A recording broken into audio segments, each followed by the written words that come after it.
So Kalen DeBoer and the Crimson Tide continue to impress on the recruiting trail, and today we need to talk about the latest addition to the class of 2025.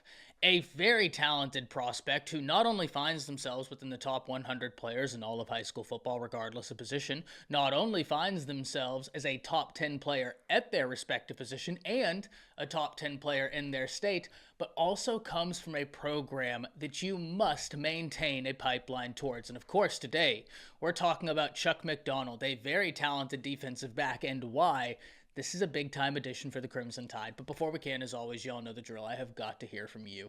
Hop down to the comments. Give me a Y for yes, N for no. Are you excited about this addition? And let me know what you're thinking. If you're new to the channel, be sure to subscribe. Hit that bell notification as I do constant college football content. You don't want to miss any of it. And if you enjoyed the content, be sure to like and comment down below, as those interactions seem small. They are massive to content creators such as myself. But having said all that, let's jump right into this. And first and foremost, who is Chuck McDonald? Well, as I alluded to in the intro, Chuck McDonald is one of the most gifted prospects in the class of 2025. Specifically, if we look at the 24/7 Sports Composite, he comes in as the number 76 player in the nation, the number 9 cornerback, and the number 7 player in the state of California, a state we talk about consistently as being loaded with top talent. And one of the interesting things whenever you talk about a Chuck McDonald is, where does he play? And I've talked about this before. There are certain high schools out there that you love getting recruits from. In fact, Alabama just got one for the quarterback of Duncanville, Keelan Russell. Duncanville plays one of the most difficult schedules in all of high school football, regardless of location. So whenever you're talking about a prospect that comes from a Duncanville, that comes from a Mater Dei, that comes from an IMG, you know you're getting a few things. First and foremost, they have played a very difficult schedule relative to other high school competition. The second thing is that they have practiced against guys that will be playing on Saturdays. They have played against guys that will be playing on Saturdays. And in no way am I saying that that makes it a 100% guarantee that it'll be a successful transition sooner rather than later. But what I am saying is that they're used to this iron sharpens iron mantra. They're used to playing against intense competition, and that can help them get a leg up on their peers who maybe didn't get the opportunity to go to one of those great high schools. Now, as I said, that's not necessarily a deterrent to success if you didn't go to a Mater Dei, if you didn't go to an IMG or a Duncanville. In no way, shape, or form does that guarantee that you won't be successful. We've seen time and time again prospects come from any high school in the nation and be successful, but my contention here is simply that those guys that come from those highly competitive leagues, they're battle tested. They're used to the iron sharpens iron thought process. They're used to playing against very talented prospects that they very well may see on Saturdays. So that's one thing I love. The other thing I love about Chuck McDonald is he's physical. He recorded multiple pass breakups, and he has got play speed.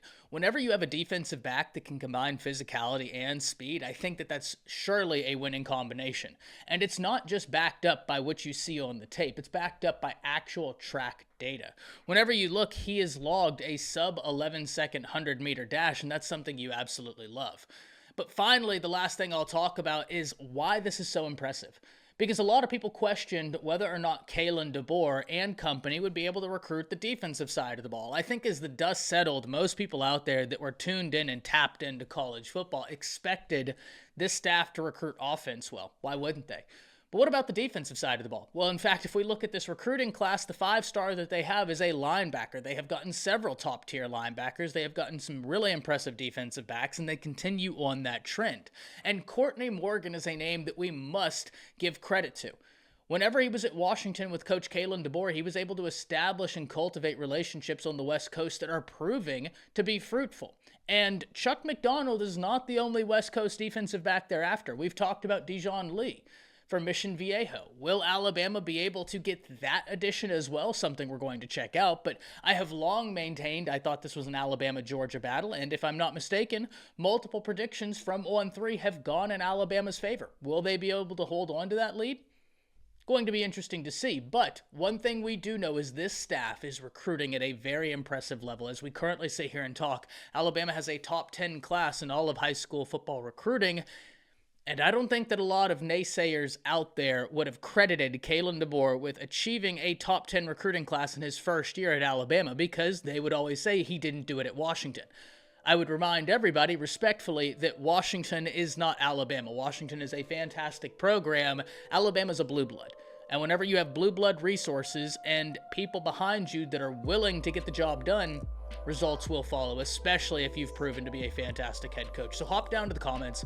Let me know what you're thinking about this edition. Personally, I'm very excited that this staff is continuing to hone in on top defensive prospects and be successful in getting them a part of the class. That's it. See ya.